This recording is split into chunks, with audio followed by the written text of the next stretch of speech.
Saudi আরব থেকে এক ভদ্রলোক কিছু উপহার আমাদের দিল, আর সেই সাথে আজকের ব্লগটি আমি আপনাদের সঙ্গে শেয়ার করব।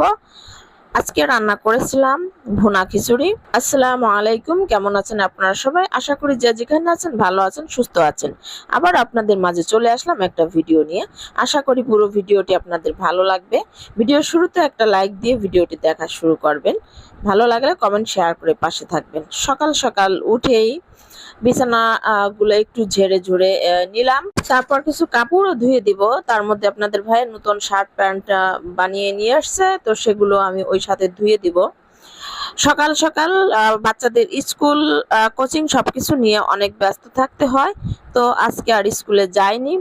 এজন্য সকালের কিছু কাজও আমি সেরে নিলাম। সন্ধ্যার পরে আপনাদের ভাইয়া অফিস থেকে আসার সময় কিছু বাজার নিয়ে আসছিল, সেগুলো আলাদা করে রেখে দিলাম।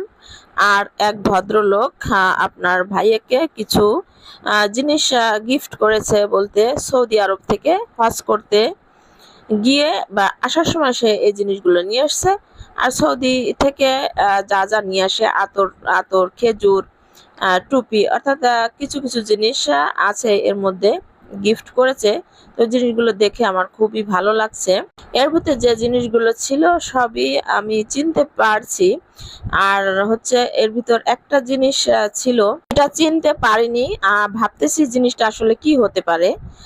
টুপি, খেজুর, তারপরে তসবি থেকে শুরু করে একটু একটু সব জিনিস এখানে ছিল। আর এই যে পবিত্র পানি, যেটা জমজমের পানি, একদমই ইনটেক। বোতলটা খুবই ভালো লাগছে, উপরে আরবি লেখা আছে। আর এই যে হচ্ছে তসবিটা তো আরো সুন্দর লাগছে। তসবিতে কয়েকটা টার্সেলও দেওয়া রয়েছে এবং টার্সেল গুলো খুবই ভালো লাগছে। আর এখানে এই যে যেটা বলেছিলাম যে একটা বোতলে কি যেন একটা, এটা আসলে বুঝতে পারছি না এটা জিনিসটা কি। আপনারা যদি চিনে থাকেন তাহলে বলে যাবেন কমেন্ট বক্সে। যাই হোক, সবকিছু আমি রেডি করে রেখে দিলাম। আমি রান্নাতে চলে যাব। আমি খিচুড়ি রান্না করার জন্য এখানে আমি গরুর মাংস ছোট ছোট করে কেটে নিয়েছি, এগুলো সুন্দর করে আমি পরিষ্কার করে নিব। আর খিচুড়িতে মাংস একটু ছোট ছোট করে দিলে আমার কাছে খুবই ভালো লাগে। মশলাগুলো হচ্ছে মাংসের সাথে মিশে যায়, আর মাংস খেতেও অনেক ভালো লাগে। তো আমি ভালোভাবে পরিষ্কার করে আমি পানি দিয়ে ধুয়ে নিচ্ছি।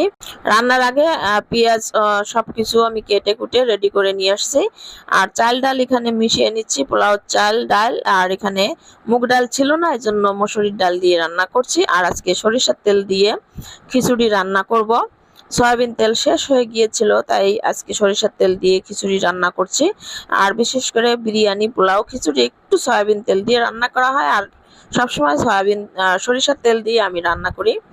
তো পেঁয়াজ গুলো দিয়ে দিলাম। পেঁয়াজ আগে থেকে কুচি কুচি করে রেখে দেওয়া ছিল। তেল একটু বেশি দিয়ে দিয়েছি।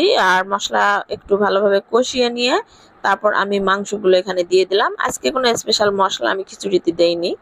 সাধারণ যে মশলাগুলো, গরম মশলা, আদা রসুন, মরিচের গুঁড়া, হলুদ, লবণ, তেজপাতা, যা কিছু দেওয়ার এগুলো দিয়ে আমি সুন্দর করে মাংসটা সিদ্ধ করে নিয়েছি। তারপর হচ্ছে আমি চালগুলো দিয়ে দিলাম।